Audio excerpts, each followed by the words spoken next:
is dropouts during class. I'd like to introduce myself. My name is Ed Mayall, and my wife and myself are from Fitchburg, Massachusetts. And my partner in crime this morning that's going to take care of all the light work from the state of Nevada, Mr. Bud Taylor.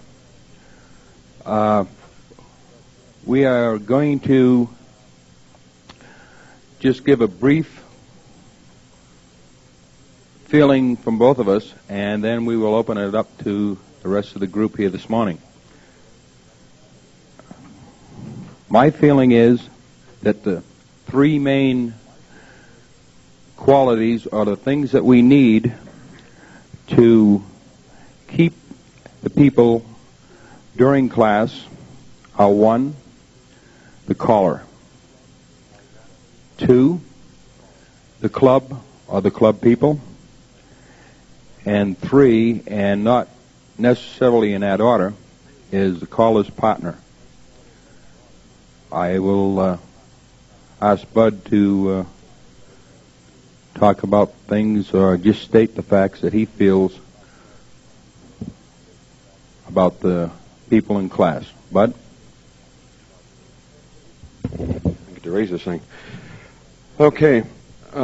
We might preface this by saying that a lot of things which we will bring up might pertain more to how you teach a class, but then how you teach the class is also directly related to whether or not you're going to have a dropout problem or whether you can prevent it. To go into some of the things that Ed brought up, there seems to be some controversy over here as to whether or not the caller's partner has a role in a dropout problem. And my personal opinion, and Ed's also, that the caller's partner, if you are a caller and do not have either a partner, a wife or a husband, or an extremely good friend that can help you, I think that you are seriously handicapped, because a lot of the times your people in your class will correspond more with the caller's partner than they will with the caller.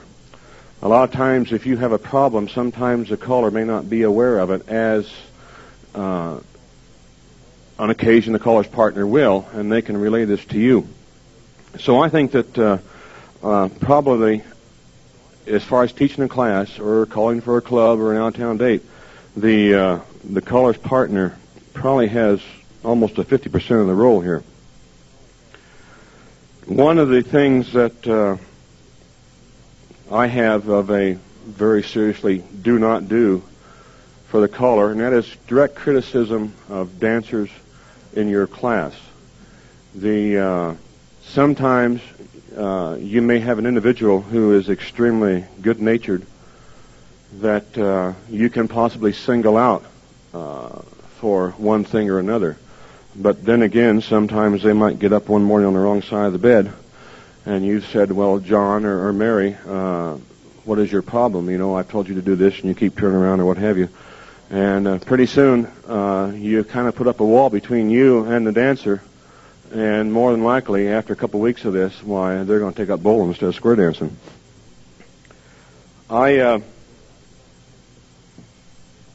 For me anyway, I've developed kind of a system in class. First of all, I might say that I enjoy teaching in class. I enjoy working with them, and I think that is probably quite a bit of the battle with a caller. One of the systems that I've devised, and it is working quite well for me, when I start a class, or during the class, I first of all teach a 2.5-hour class. Some people teach 2 hours, some people teach 2.5 hours, or 3, or whatever. On my class, I divide it up into thirds, more or less. I have the first third as review. I have the middle part is when I teach, if they are at that time receptive to what I want them to do. And last, I just turn them loose and let them dance. I think that you have to give them time during the class to where they can dance what you have taught them, because it accomplishes quite a few things. Number one, if you let them dance, it sends them home with a feeling that they have accomplished something during that night, instead of sending them home with, what am I doing here? I've had figures beaten into me hour after hour, and they go home, and possibly they think, well, I can watch television and have a better time. So if you give them time to dance during your class of what you have taught them, give them a sense of accomplishment, more than likely they are going to come back to you the following week after week after week. I think it's very important. I'm sure that those of you who have taught classes for any time are aware that there are times when your dancers are just not receptive to what you want to teach them. And I think at this point you have to be aware of whether or not that you can go ahead, or you're just going to have to back off and just kind of let them coast that night. You can't take your class and keep hammering after them hour after hour after hour and get nowhere. When I first started to, when we first took lessons anyway, a lot of times, and I still see it kind of prevalent now, that the teacher will separate the wife and the husband, even though they may have a problem. A lot of the times when you're going through different figures, even though they square up together, more than likely they are not dancing all that much together. And I have had quite a few people come up to me and have commented on this, that they have been separated during the class, and they are very adamant about the situation. They are very much against it. And I just do not do it. One of the probably one of the touchiest subjects that we have to dwell on.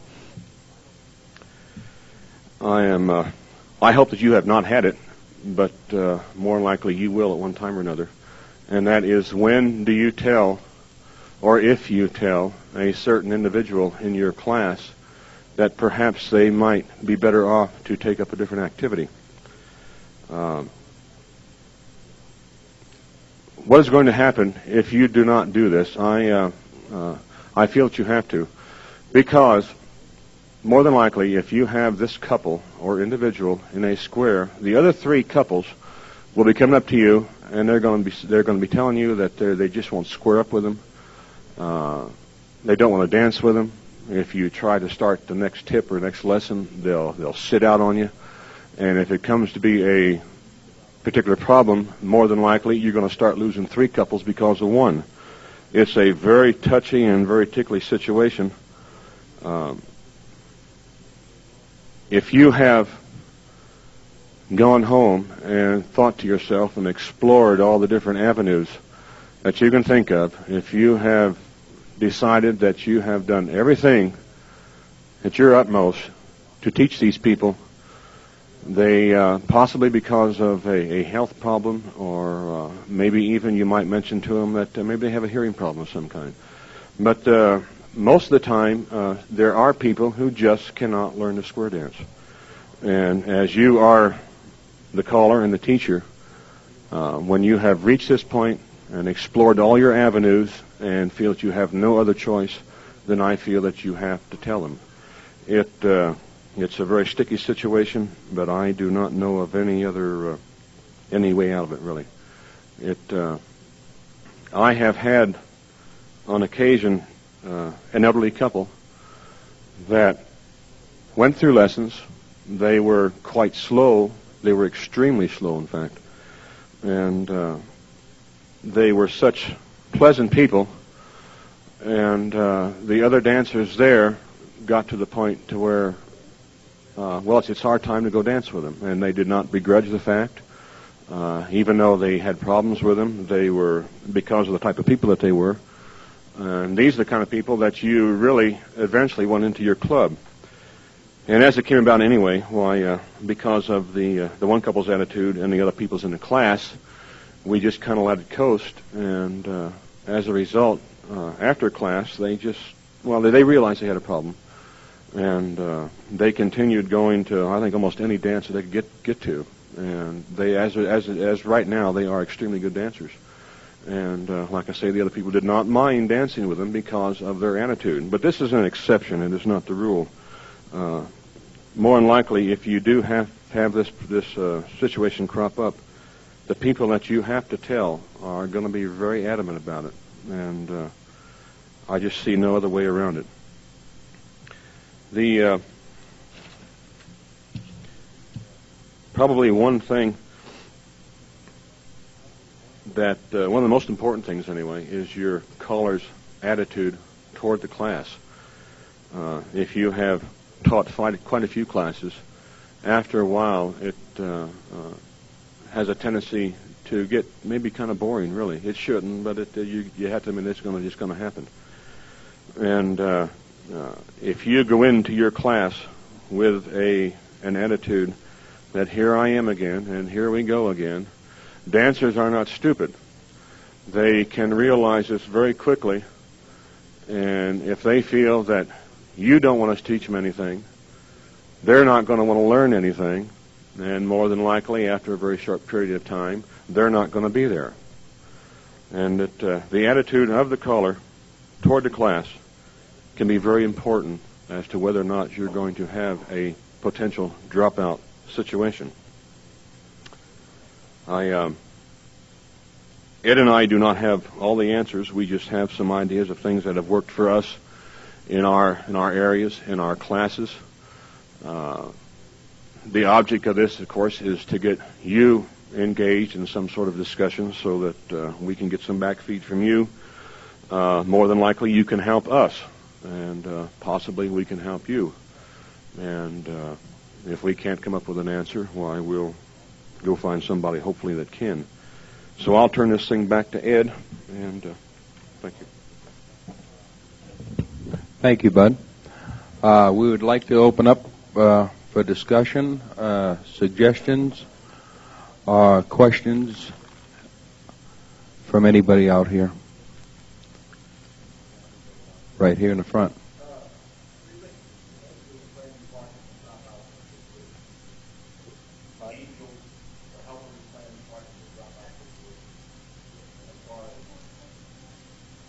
Yes, I think you better come up and speak on the mic. Tell you what, let me do this, fellas. Because we do not have a floor mic, if you would like to, go ahead and rise and state your question. Because it is being taped, we will then repeat the question so that it will be on the tape, and maybe it'll save us from shuffling back and forth up here, if that would be all right. Thank you. The problem of using angels in your classes, do you think angels have any effect on the dropouts during the class?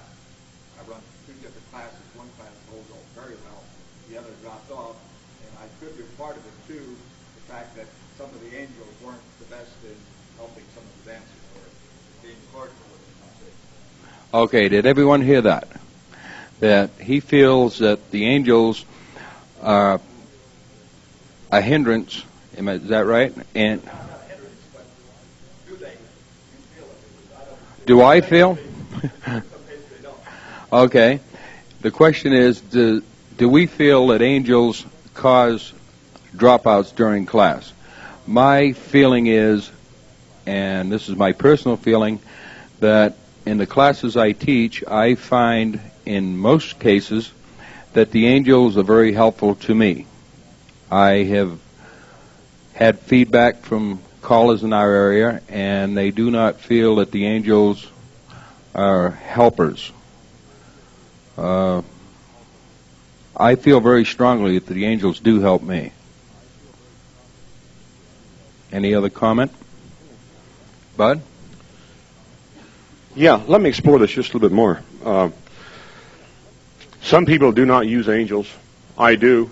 I think that if you are in a rural area, which is much of the calling that I do, and classwork, that if you are not dealing with an exceptionally large class, angels can have a very important role. But if you are going to have them, I think that you must get together with them before the class and lay out a set of rules. Let's say this is the way it's going to be. I am the teacher.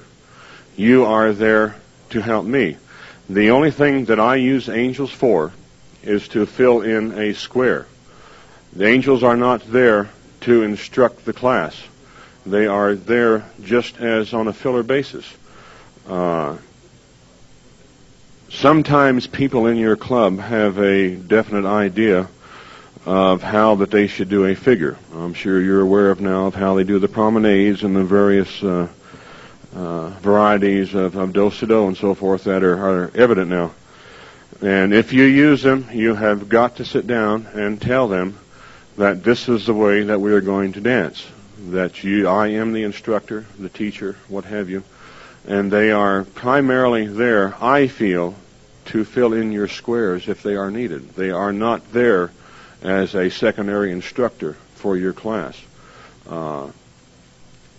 I feel that they can be quite really beneficial, but you have got to lay out some guidelines for them. Next.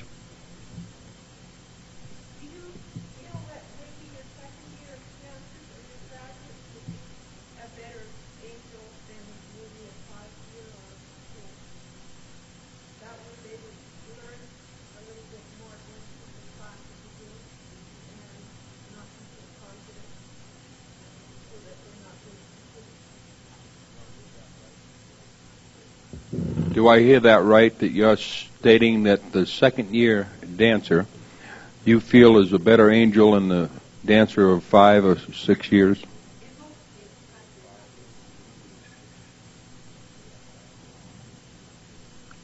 We have, yes.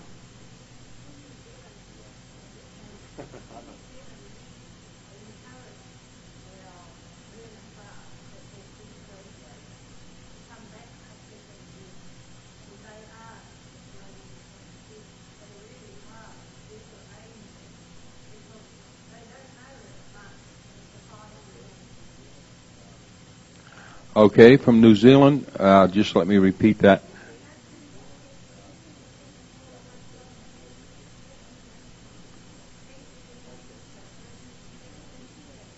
Okay, New Zealand, would you like to come up? New Zealand, why don't we hold for a minute and let this question come from here, please? Yes, up here at the mic. I feel that a second-year dancer makes a better angel, mainly because they're not as experienced and not as confident, and therefore they don't get pushy or they don't try to teach because they don't know exactly what they're doing yet themselves, and perhaps a second time around will even help them. There are a lot of real good angels that have danced for years and really, really good, but I feel that most of them are probably from your new class or your graduate class. Okay, I would request one other favor. As you come up, would you please state your name and where you're from? Okay? Now we'll hear from New Zealand. Thank you very much.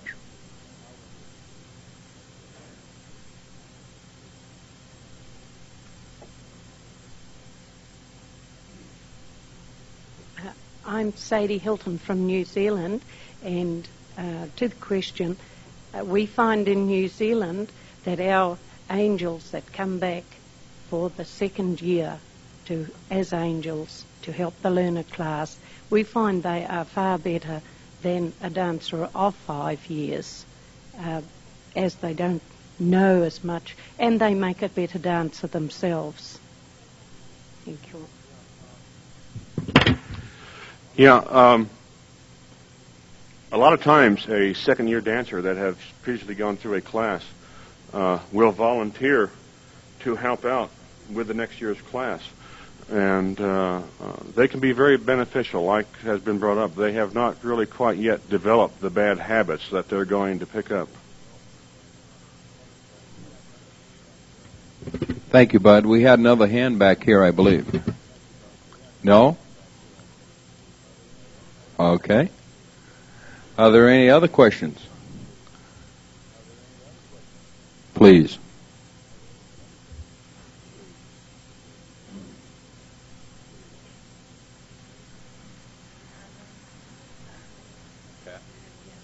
My name is Pat Kinney from San Diego Association. Back on the subject of people dropping out because of not being able to dance well, and how do you go about telling these people that they can't dance well, and what do you do about having them not drop people from your group? I found in the past in our area that there were many years that I never had anybody that I wanted to drop. I kept saying, they can make it, and we'll do it with them, and we'll keep them here. And of the past few years, I've talked to more and more callers who have dropped people from their group, because I find that this is one of the major reasons for dropout. If you have one or even three couples that are really bad dancers, and some of us have them, especially if you have big groups, you end up losing people. You always lose people because of these poor dancers. Now, if you have a small group of dancers and you have one or two bad couples or people who can't dance, you're going to lose a good percentage of those people because they just get tired dragging them around. So I've been asking other callers, what do you say to these people, or who takes care of this? What do you do about these people? And one club said to me, we write them a letter. We have their name and their address, and we decide that they're not good dancers and we don't want them with us. We're a pretty high-level club, and we're going to drop these people, so we write them a letter. Now, in my opinion, I think that's one of the poorest ways of telling dancers that they're no good or they can't dance. I did ask one gentleman, because this was really a problem with me, and I wanted to know, I didn't want to tell anybody they couldn't dance with me. I thought it was my failure if I couldn't teach them. So this one man told me that he gave them a fair chance. He tried very hard, and if he could not teach them, he approached them and said, I am sorry, I am not able to teach you at the speed that I am able to teach my other dancers. But you have to offer them options. You have to either say, I will keep your name, and when we open our next class, you'll be one of the first people to call. Or you will get a list of the other classes that are available in your area. You have to give these people an option. You can't just say, you're no good and we don't want you. You have to give them some way out. And I just want to know some of the comments that you had about that. I think that the personal contact is the best way. I had another thing I was going to say. Anyway, that was the main thing I wanted to say, is that if you have people that you're losing people because of one or two couples, don't let this be the reason why you lose people from your club. Do something about it, but don't wait too long. After they put a lot of money and a lot of energy into the class, it's kind of hard if you wait way into the class or right before graduation and say, I'm sorry you didn't make the grade, or, not graduate them. I don't think that's fair. Thank you. I think Bud wants to say something once again. Bud? We got a guy. This is an extremely good subject to explore. When and if this occasion does come up, I feel that to send somebody a letter and say, it's kind of like a dismissal notice, like you're getting fired. I think that because you are the instructor, you are responsible to them. I think it is your duty and nobody else's to go and talk to these people. You're going to have to be very tactful about it. It's a situation that can be just really kind of heartrending in a way, especially if they are older couples who are trying to look forward for some few more years of activity.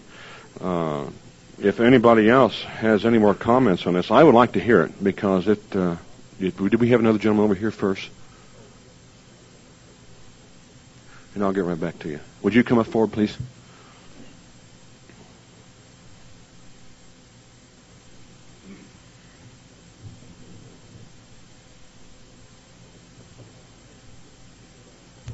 Harold Fleeman from Santa Cruz, California. I just wanted a clarification from the lady that was up.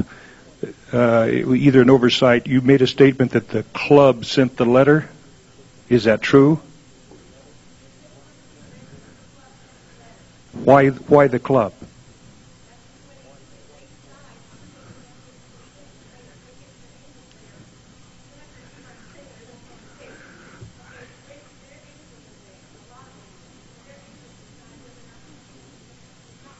Who's the leader? Who's the teacher?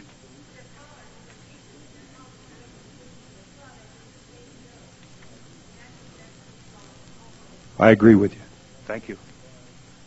Pat, your statement was that the club does send out the letter, and that the angels decide who should be sent that letter. Is that right?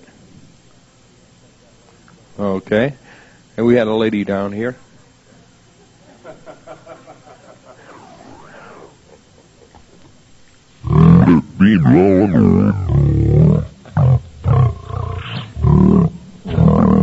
Club.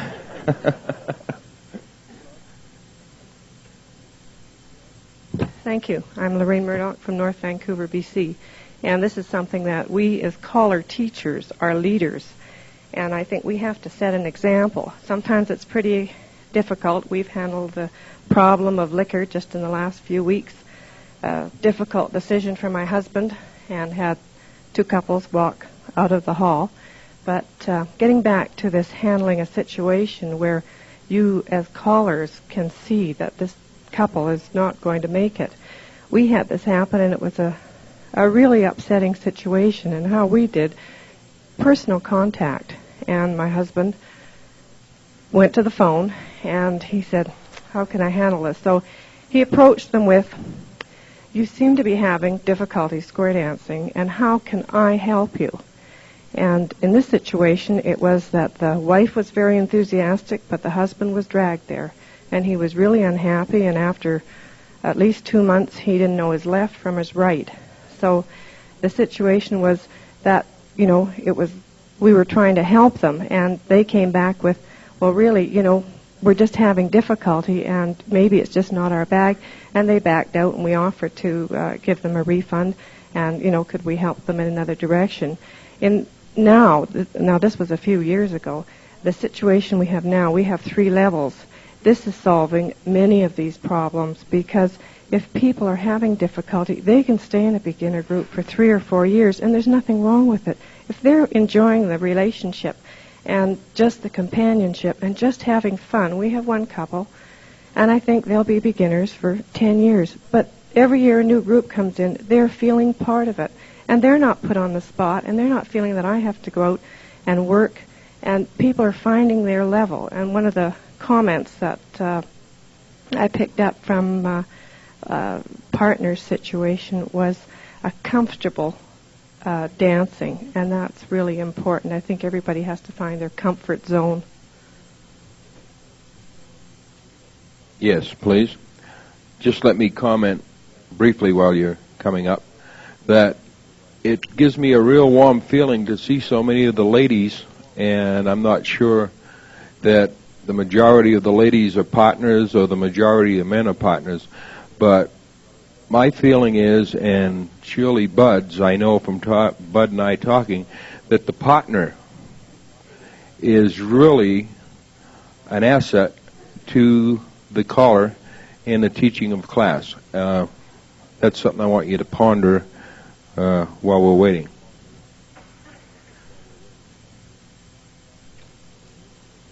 Ed Pressler from Louisville, Kentucky. I have taught several thousands of dancers to dance, and all of my clubs are operated as a caller, not a caller club, but a club where I am part of the executive board, and I have started all my clubs, but then I turn them over to the executive, and we have a regular club run with the officers and the caller. Now, in all of my years, and I've been calling for 27 years, we've only had to, best I can remember, only about 3 situations in those years where we had to ask a certain parties not to continue with the classes. The first one was where they were just entirely, the gentleman was entirely too rough, and he had stepped on other ladies' feet, he had kicked them, and he would swing his partner and twirl her out into the squares and so forth. And after several warnings, we had to ask them to leave.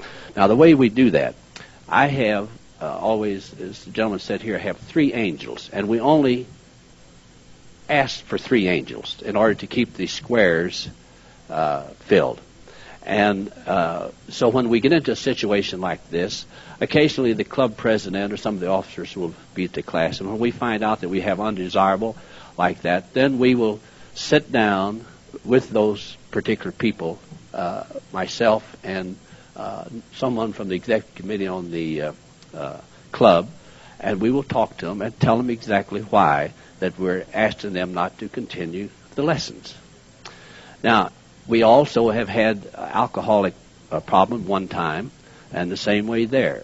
After we had got into the club, they had got into the class for several weeks, and after a warning, they continued to come, both of them, with alcoholic breaths, and the gent was a little bit unstable in the square, and he was asked to discontinue, and he also.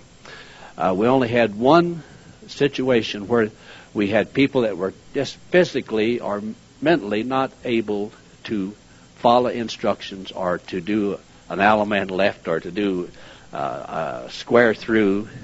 And the same way there, we sat down and talked with them and asked them if they would like to join in another beginner's class. I break my classes into, I teach 30 lessons, and I break it into 3 tens. Now, out of those 3 tens, we'll also add to that. We have like 2 nights of open houses, and after the end of the 10th, we have a party night, which don't count. Then we go on for another 10, we have another party night. But anyhow, at the end of each 10 lessons, and they pay in advance for each 10 lessons, and at the end of each 10 lessons, we sort of review the class as to what the situation is. Now, with the angels, when we have a couple that has physically or mentally just can't do each new movement as you come along, then that's where the angels come in. We will put angels in that square, and rather than, like you say, put some of your other dancers and where that they can't dance and they get disgusted, then we'll just very not letting them know it, but they'll always notice once in a while, my goodness, I've got 2 angels couples in the square with me. Now, we will not separate the couples. I do not believe in separating man and wife because one can't dance and the other can, or neither one can dance. Because if they lean on the angel all through the class, who's going to take care of them, or how will they ever learn to dance? They must be able to follow instructions on their own. So we will put the angels in the square with those, and as the gentleman said here before, the angels are students. They are there as students, and they do no instructing, and all they do is friendship in the class and answer different questions for them and so forth. But if I can get a couple that has the personality and they're good people and they can't Alaman left, they can't square through, they can't right and left through, we'll put the angels in there with them because they're having so much fun that we just hate to lose them and someone to tell them that you can't dance. I would hate for someone, if I'd get into some kind of a recreation, I'd hate for some of them to come up and tell me that you just can't do it, because I feel like I can do anything, and I'm sure that those people feel the same way. So I believe if you'd use just a little patience with them and let the angels work with them and in the squares, not push them or pull them, but just being there to help them occasionally, that might solve some of the problems. Thank you. Yeah, we had a couple of interesting points I never really thought of. Let me kind of pick your brain here just a little bit. How many here, either as callers or if you can answer for your partner, have a caller-run class? If we could have show of hands. That really is the majority of you, isn't it? How many here the class is run by the club? Okay. Will we define caller-run class? Even though the class is sponsored by the club, the class actually is run by the caller. The caller has the final say-so in what happens with the class, as opposed to what was brought up a little while ago, to where the angels are there more as a review board for the caller and for the class, and it is at the angel's discretion as to whether or not the people are going to be there to make it. I have not dealt really in areas where the class is wholly sponsored by the club and run by the club. I have not ever been in that situation. If this would come up, I don't feel that the angels that are there are sufficiently schooled to where that they can tell whether or not a particular couple or individual can dance. Did that help you or confuse you? Yeah. Yeah.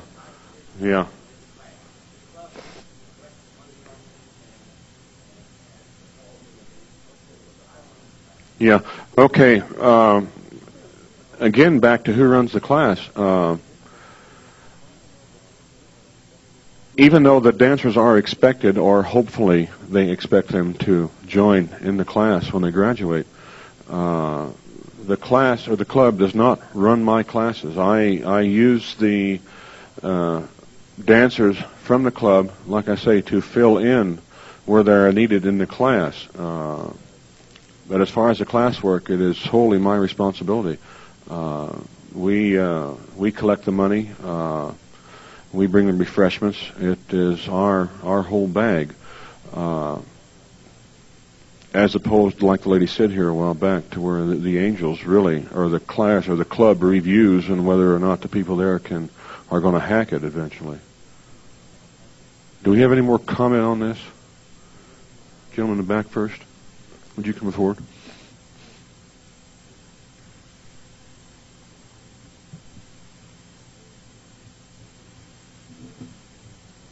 Royal Greenman, Eugene, Oregon.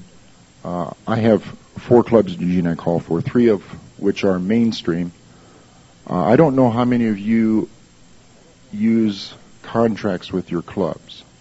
With my mainstream clubs, I do each year, yearly contract. In the contract, it states that the caller is responsible to run a beginner's class each year. And also part of the contract states that graduation will be the caller who he deems, what am I trying to say? Don't like being on tape. He will graduate those that he feels, that is in the contract itself. Okay, and one other thing, I teach a lot of APD to my beginners right from the very start. And I have only been calling about 3 years, so APD has not been taught in the Oregon area very much. But we're finding that it helps the beginners a lot. What I am finding is that the people in my clubs that have danced for 5, 10, 15 years are harder to teach than the beginners. So you're saying that you're having problems with people, they should be dropped. Where do we stop this? I would like to know, because I have people who have been dancing for years that my beginners will come up maybe and say, well, hey, those people are terrible dancers, and they are. Because they have it in their mind that you can only do a pass the ocean with a girl on the right side of you. So they're more of a problem. So therefore, from what you're saying is they should be asked to leave. Thank you. Pat, 1 minute, please. My interpretation and my idea is that if it's a caller-run class, then it's the caller's responsibility to book the hall, to promote the class, to take in the monies, and to teach the class. If it's club-run, my interpretation is that the club does the promoting, the club takes in the money, the club takes care of refreshments, and the club, in turn, pays the caller. Is that clear, or am I off base? That's my interpretation. Now, I have mixed vibes from hearing people that, the caller has control of the class, but the club is out doing the work. That is not my interpretation of caller or club-run class. I feel if it's a caller-run thing, then the caller does everything, and if it's a club-run, then the club hires the particular caller to teach their class. Are we all in sync about that?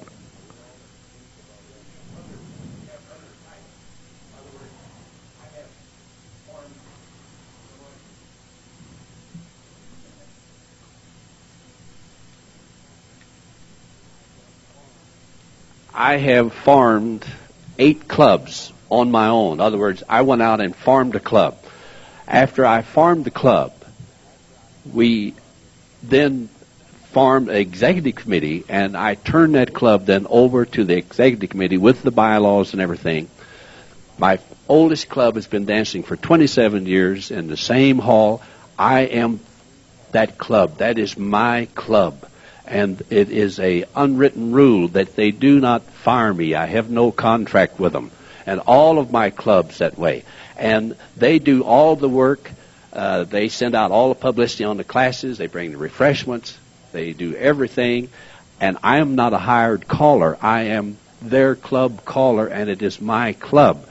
And the only way that I ever got rid of those the other clubs that I had, I finally got tired of calling, and I gave them away to other callers, and 5 of those clubs are still dancing, and 2 of them finally went with the wayside.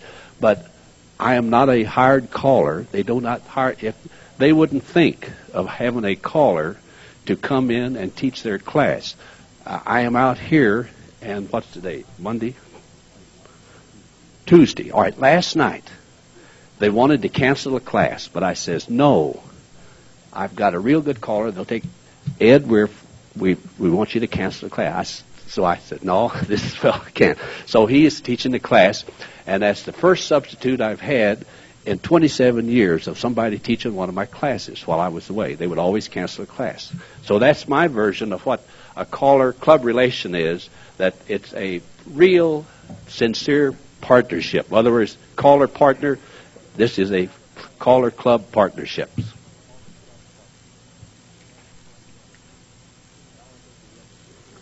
Now I think we have a third one. Okay?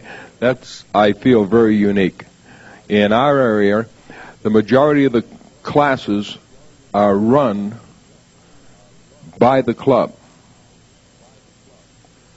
And what I'm saying is that they do the promoting, they do the refreshments, they do the collecting of the monies, they hire the caller to teach their class. It's the caller's responsibility to teach the class and to make decisions of what to teach, when to teach it, and he also has the responsibility of graduating that class. Other than that, the caller's hands are kind of tied up in our neck of the woods.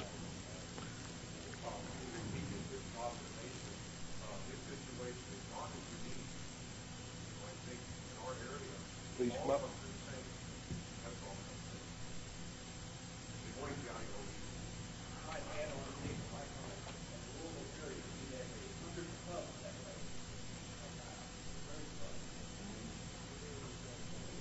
What area is that again, Ed?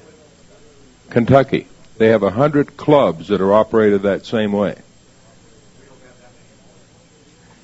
In Idaho, they're doing it the same way. Please come up. They won't be able to hear.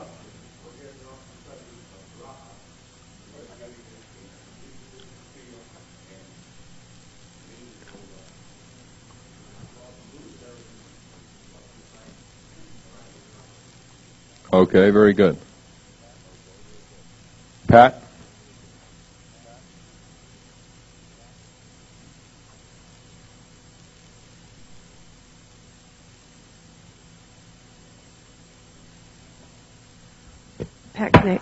Pat Canay. I just wanted to make one remark about what this gentleman said, and that is that I do not believe that after you have graduated dancers that you can drop them. I think that if anyone is dropped, they should be dropped as a class member. No, this gentleman before you, we kind of got off the subject of dropouts. My comment to the floor is, how do you, what can we do about cramming too many things into such a short time of dancing? I think that's another reason why we have dropouts. I think different people in different situations have hall that they only can contract for certain times, and the callers try to or tend to rush their dancers. And I'll put that in the way of a question. What do you do about this if you are under pressure by your club and you only have a certain amount of time to teach the class? how far do you take them, or what do you do about this situation? Because if you push them too fast, too quickly, you're going to have dropouts for this reason. This is Jim Mayo, and I'd like to address that question exactly because I cope with that problem in New England. We use school halls. Our clubs do not dance during the summer normally, and I have had, until quite recently, 25 lessons to teach the class to a mainstream level. I, this year, told the class that I would not teach that limited a time, that I wanted to go at least to the full club season. And so this year we'll get about 31 or 32. We all agree that's not long enough to teach the full mainstream list. But it's also true that in our area, people are not dancing the full mainstream list.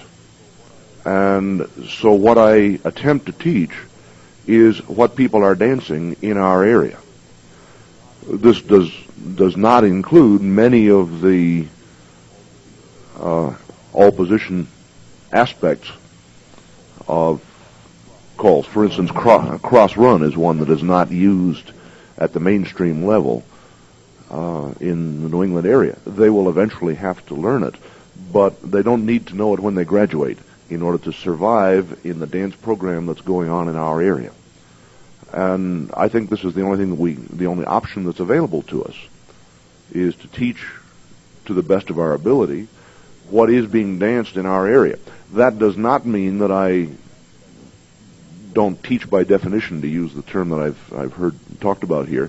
When I teach a square through, I teach it from mixed sexes and from 4 men with half sashayed positions. I do the same thing with swing through. The calls that are used in multiple positions, I teach in those positions. But I have to select from the list myself to teach those things which are commonly done in our area. And I do as well at that as I can. I don't ever succeed in teaching the full mainstream list, but no one in our area is dancing the full mainstream list, so that doesn't present a problem for my class graduates.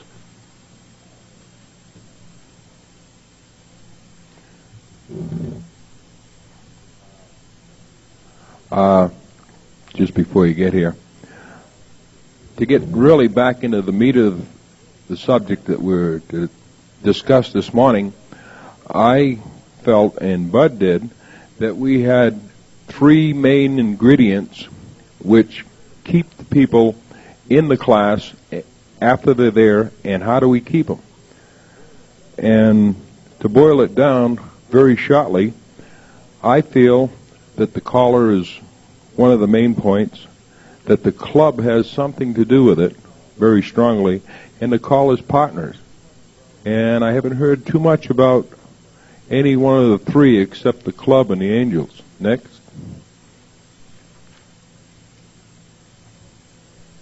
Lorraine Murdoch from North Vancouver, BC. My husband and I have been teaching for 30 years in the Vancouver area, and I've experienced many groups. My husband says he's gone through about 4 different types of teaching, and he says he's found it very difficult to change as different levels have come in, and, do you accept them? For many years, we taught beginners 30 nights, and we worked very hard, and you give a lot of yourself, and we'd end up with 1, 2, 3 couples. That's a lot of effort for those few couples, and we think, we're doing something wrong. And when the level system came in, we thought, no, this isn't going to be great either. But it did prove to us. We graduated 99% of our people into either a different higher level, or they stayed where they felt comfortable. So it did prove that we're very fortunate to have 3 levels, that people can find their comfort zone, and that really, people are just dancing, and we're not losing them. We also try and follow up, and that's where my part comes in. Get on the phone, say, hey, we missed you. Are you all right? And find out the different things.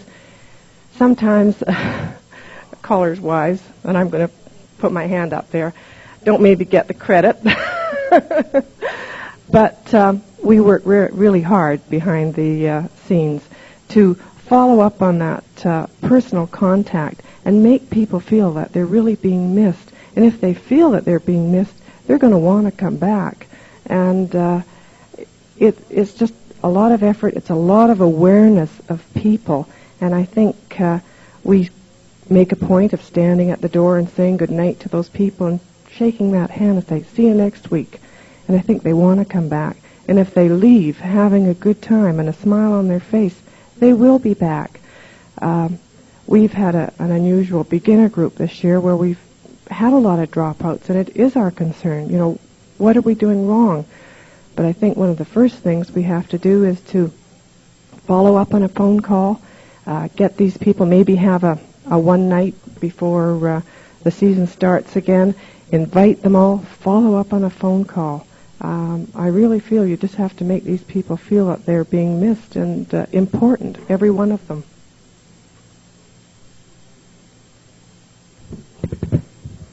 Okay, while you're coming up, we had one other question that was brought up, and a lot of areas use the schools to teach in. And come the holidays over Thanksgiving or Christmas or New Year's, because the schools are out for vacation, a lot of times they are not available to you to teach. And sometimes when they leave at maybe late December, and you have a 2 or 3 week break, when the class resumes again, you might have maybe 2/3 of what you originally started with, and 3 or 4 couples have dropped out because of the period of time involved. It's something to think of. If maybe you might find an alternate source to dance in, or maybe over the holidays, maybe you can get some other activity for them so that you can keep them together as a group, so that when they do come back at the first of the year, you do not lose them again.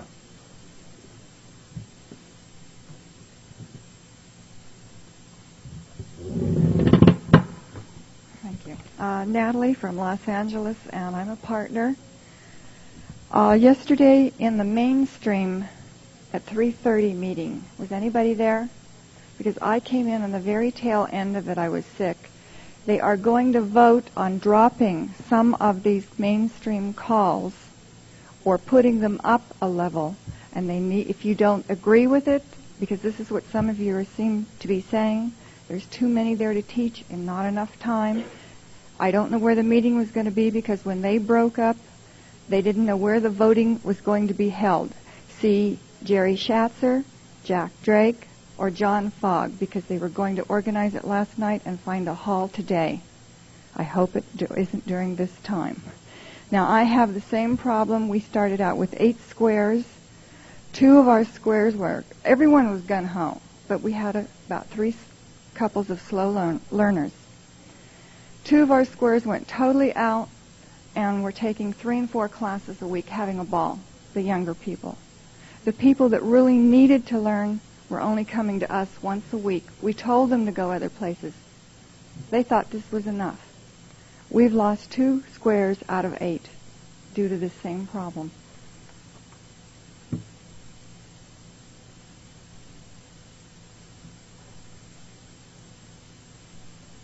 Blanche Cox from Austin, Texas, and I wanted to go back to your 1, 2, 3 that you had.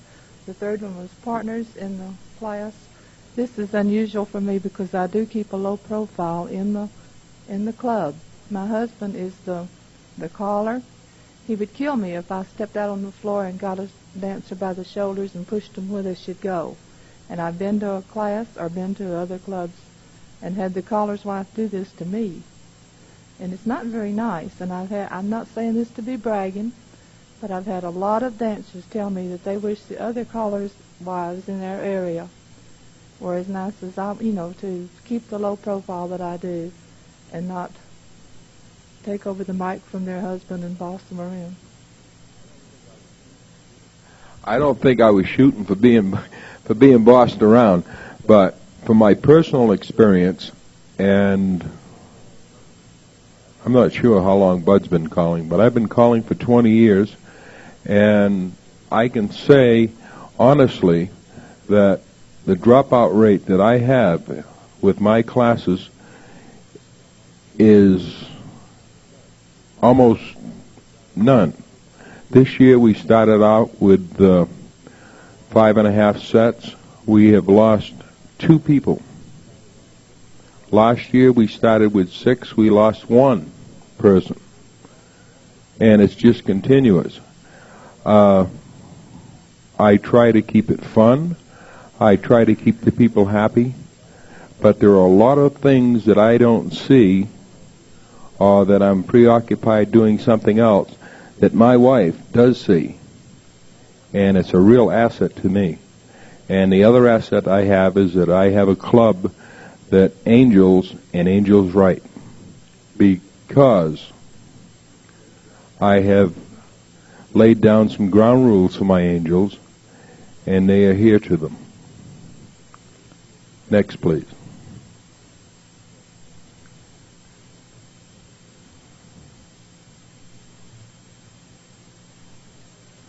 Faye Cochran, Medford, Oregon. First of all, I'd like to say that I feel the caller's partner plays a very important role, like the lady that was just up here said, not in trying to take over the microphone from the husband, but just getting out and greeting the students, making them feel that you want to be their friend, encouraging your angels to try and make friends with the students. I think this is going to help your dropout problem. I don't feel that the caller's wife should try and teach them how to dance. I've had students come to me and say, well, how do you do this movement? And then I take them to my husband, because a lot of times I'll be wrong. And then the other thing that I, as a caller's partner, do is I try to help the students when they want to get into the square dance attire. I bring my patterns out. I offer to order slips and this sort of thing, and I think the caller's partner is important there. Then the other thing that our area does, we have 12 to 13 clubs in our council, and after about 3 months, we have student-level dances. Each club, every weekend, there is some club that has a student-level dance where those students from all of the classes can go and dance. And I think this helps your dropout problem in that they get used to dancing on the weekend, not just the one night a week lesson. And I think you maintain your students that way. Then back to the problem of how do you ask slow learners to drop out? Well, my husband has been calling for about 4 years, and his very first class, we had about 2 squares of students.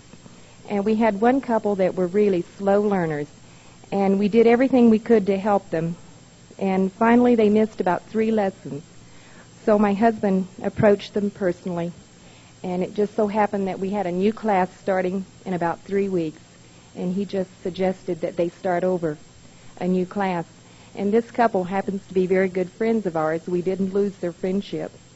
And then the question I have is, I've never talked on a microphone before, so I'm very nervous. You're doing a super job. Our club is, our class is, it's club run, and my question is, whose job is it in a club run class? Is it the president of the club or the caller to ask a couple that they have to drop out? I'll address that one. I feel very strongly and that it's a caller's responsibility if he feels or if the club feels that someone in that class should be asked to leave, that it's solely the caller's responsibility. That's my opinion. We're going to hear from Canada. He's on his way up, I'm sure. Jim Lee from Ontario, Canada. What we do to help people prevent from dropping out of class, sometimes we can see people from the floor how frustrated they are getting with some of the calls, and some are just a little slower, like we're talking about. What I like to do sometimes is go up and talk to that person or the couple and say, I see you're having a little bit of trouble, and we do say we have a Sunday evening free. If you are free, we can get some couples together into a basement and have a sort of a help session there. And sometimes it's close. This with the people, it really helps out, and I found it very helpful because people were right on the verge of breaking up from square dancing, and sometimes this little closeness of dancing in a rec room or close together, it has really helped us out. And I don't know if this will help out, but people didn't drop out of dancing. They continue, and now they're involved in the presidents, and they're having a great time. And I feel this helped out with us in our area. A few things, one in particular, that I hope that we have not given you a bad impression here, because I keep hearing that when do you tell a slow learner to leave? And I do not think that there is an occasion when you should tell a slow learner to leave. The people that should be asked to leave from your class are people that are having a specific problem. And I wouldn't say that because they are a little bit slow on the figures. There is always a solution that you can come up with that can help them. The people that you're going to have the problem with, after a period of time, you can look at somebody, and if you don't see that kind of gleam in their eye, there is just no way that they are understanding or comprehending what you are trying to tell them. I don't think that this is necessarily a slow learner. I think that this is somebody who is severely handicapped because of one reason or another.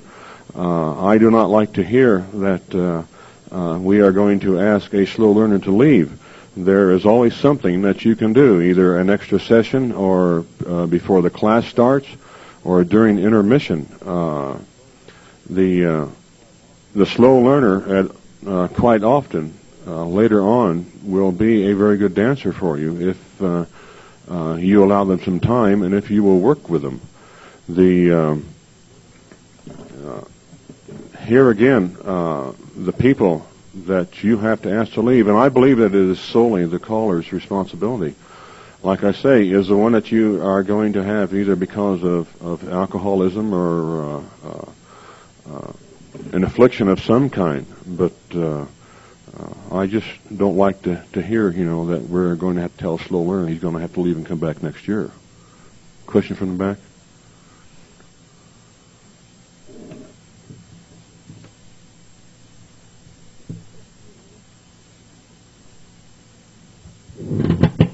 This is just a suggestion. Our Callers Association sponsors a monthly new dancer hoedown, and this is the proceeds from it come to the Callers Association, so it helps us out, and we feel that we're helping our new dancers by doing this. It's on a rotating basis. The callers do it free. We program 3 callers out of our association alphabetically so that we know when we're going to be up, and we also program 1 round dance instructor, and the only teaching that's done at that dance is perhaps white silver sands or patty cake polka or something that's simple like that it's done by the round dance instructor. The callers are not instructed to teach anything, and they have to stay at a beginner level. We set our level, and it stays this level all year. It never rotates or gets any higher because people in our area start classes year-round, and that is one dance when our people can go and say, this is what they're going to dance. They're not going to call anything we don't know. If we've learned this many movements, we can go there and have a lot of fun. And we have people in the area that have danced for 10 or 15 years that are still going to the halfway hoedown, or new dancer hoedown. Thank you. Yes, please come up.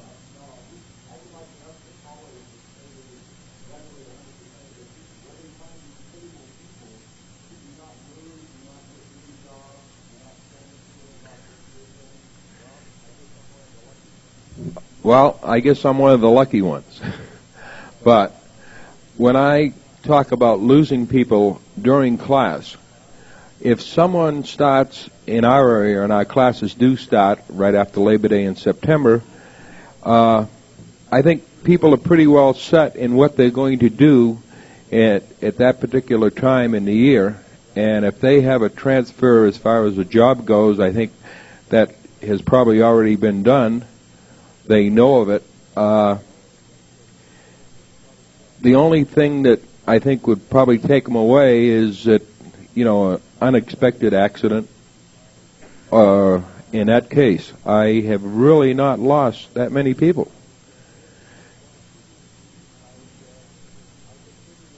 I contribute it to the fact that I've been teaching for 20 years. I've made a lot of mistakes, and I make a lot less now than I used to. And due to the fact that I have a wife that's super as far as helping me, and I have a club that makes the people really feel wanted. But yeah, I think a point that we might dwell on while we still have a little bit of time left is the use of new dancer hoedowns or dances, whatever you want to call them, in your area. I think a lot of people start their classes around in September. And in our area, which is here, our first hoedown for the new dancers starts in December. We have one in December, we have one in January, we have one in February. And at approximately that time, also various other clubs in the area are sponsoring new dancer dances. I think we also, you have to set a very definite level on the dance and very strongly adhere to it. But the new dancer that can go to a dance and dance the limited amount of basics that he is or she has been taught at that time, again, has a feeling of satisfaction that they have accomplished something, that they can go and dance what they have learned. I think it's a good point that we might dwell on if anybody else has any more comments on this as far as what you might do in your area as far as a new dancer dance to help your class. Also, I heard one comment here that I might ask a question about, and that is, if I've got you right, that the class that went to other classes in your area experienced a less percentage of dropouts than those that did not. Was that correct? Yeah. Do you feel that, or anybody here, in fact, that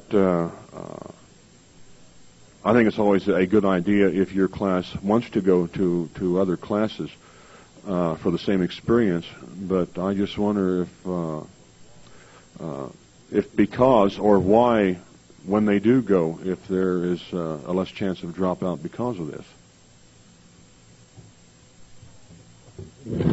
Okay, first of all, I think I said something wrong when I said they were going to drop some calls. I think what they're trying to do is rearrange the calls so you have less to teach in that amount of weeks. Find Jerry Schatzer or John Fogg or Jack Drake. I'm Natalie from Los Angeles. Okay, our 3 or 4 squares, we lost 2 squares out of it, that went to other classes were going to other beginners classes to reinforce what they were learning at ours. Because they were being held down at ours because of the slow learners, they didn't come back anymore. They came back to our hoedowns. They'll come back to our graduation, but they just don't want to pull those people through. What do? I think we'd have been ahead to ask those 3 couples to leave than lose two real good squares of young couples that were really enthusiastic, and I think they could have helped us in our board later. Now, this is a club-run class.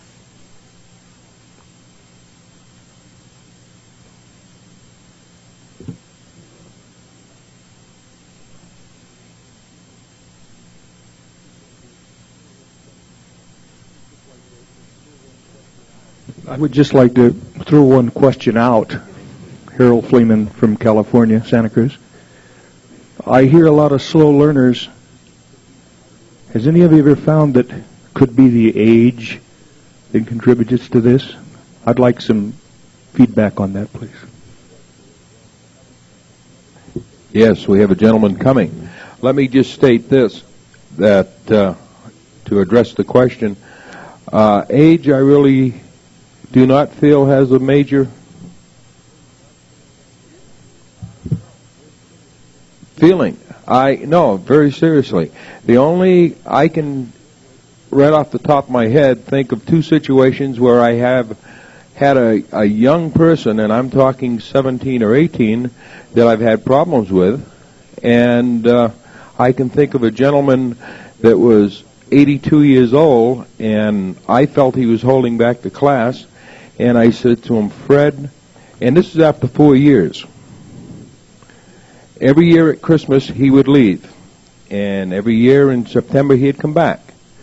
So about the 4th or 5th year, I says, Fred, it's a couple activity, and we'd like you to have a partner.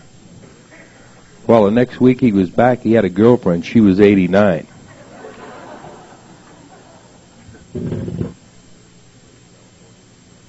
Clyde DeVeers, Southern California. I also have been teaching for about 24 years, and as this gentleman said, he's concerned about the slow learner. Well, these people really aren't stupid. They are slow learners, and we know that. It also comes with their age sometimes. They don't get around the floor quite so quickly and things like that. So we have to keep them not separated, but with the group. Now, the group has a responsibility also to those people. And everybody does not learn at the same rate of speed, no matter what. Now, I had this situation come up last year, and I told the club, right over the microphone and the class itself, this is a class. We will learn as a class. And if the ones that are learning quickly would get into the squares, that with the people that are learning slowly, then help them, they can do it. One other situation came up. We had 2 retarded children in one of my classes.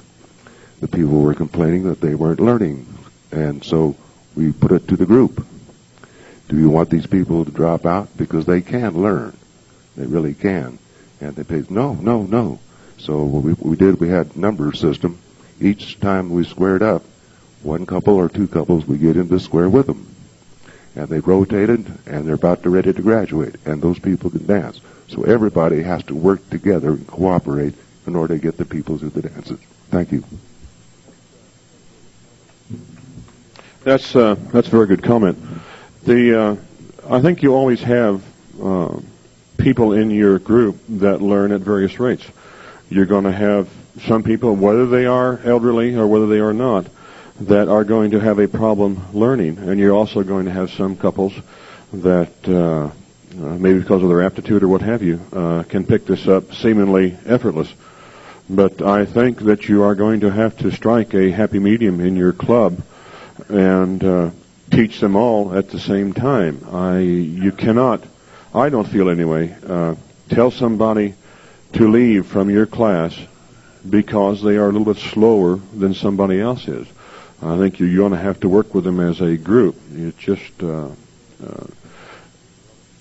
they keep hearing that, well, this is just one of those years when we just don't have the people. But I think that gets to be kind of an old crutch after a while. And you're going to have to work with your class. You cannot tell somebody, I've had elderly people that have picked up figures so quick it would just kind of make your head spin. So I know that at times there are those because of their age that are not as mobile as they used to be. But I think that you can strike a happy medium in your class to retain these people in there.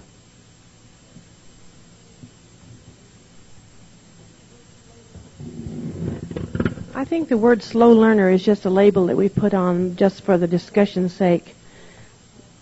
I've called for 18 years. I now call at the present time for 2 clubs and classes for adults.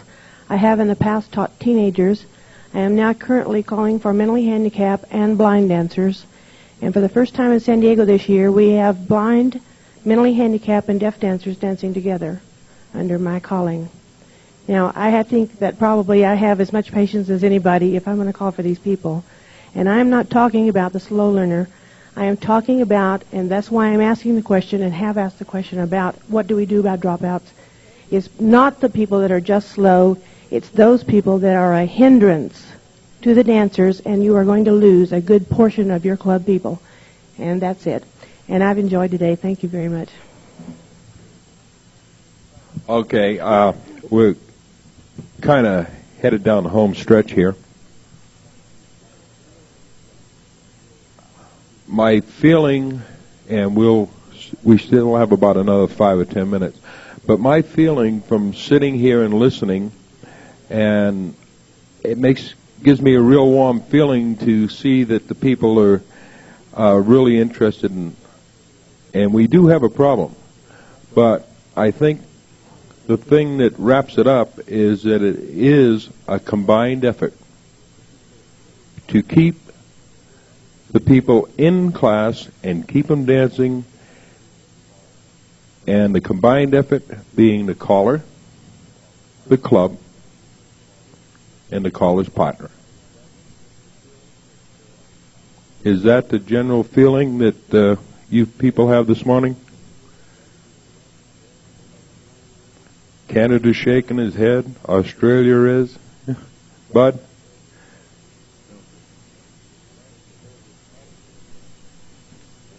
There is probably one other subject that we have not touched on that can be a potential dropout problem, and that is singles in your class.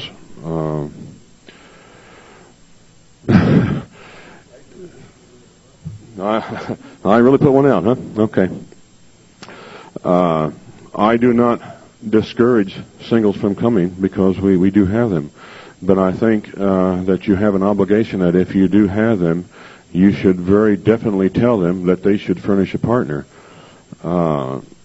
If you have, you cannot continually rely on angels to dance with them through your class, and to get halfway through your class or 3/4 and they find out, or even earlier than that, that they are going to lose their partner, and you're going to lose them. If you have them, I think that you're going to have to be sure and tell them that they are going to have to furnish their partner.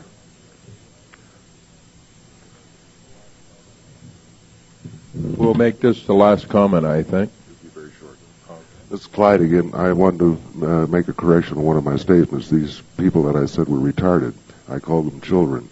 Well, I guess that's a Freudian slip of some sort. They're young adults. They're in their 20s. And I just wanted to correct that. That's all. Thank you. Okay, I've had a super time. We kind of opened up a hot potato, I think, here at the last second. I had a lot of smiles, a lot of grins. Let me just say this. My way, and this is only my doing, as far as handling single people in our class, that I state the very first night they walk through the door that if you are a single, then we will do everything in our power to provide you with a partner to learn square dancing. But it is a couple activity, and after the classes and after graduation, then you're on your own. And it has solved our problem.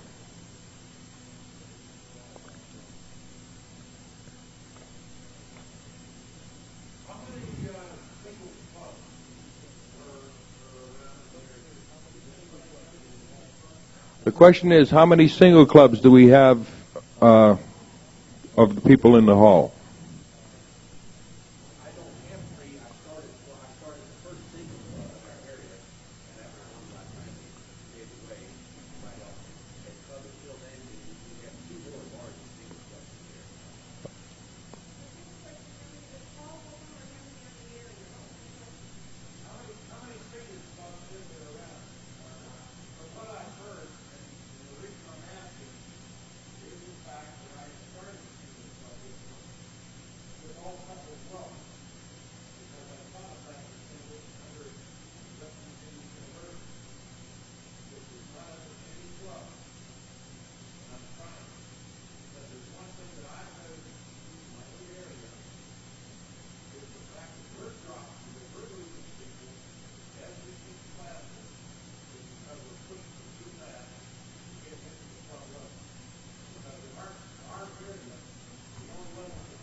Okay. the gentleman is going to start a mainstream club with singles. And his original question was that how many people in the hall present do teach single or have a singles club. And maybe you could get together with him later and give him some advice and some of the downfalls and upfalls and everything else. Ladies and gentlemen, I would like to thank Bud.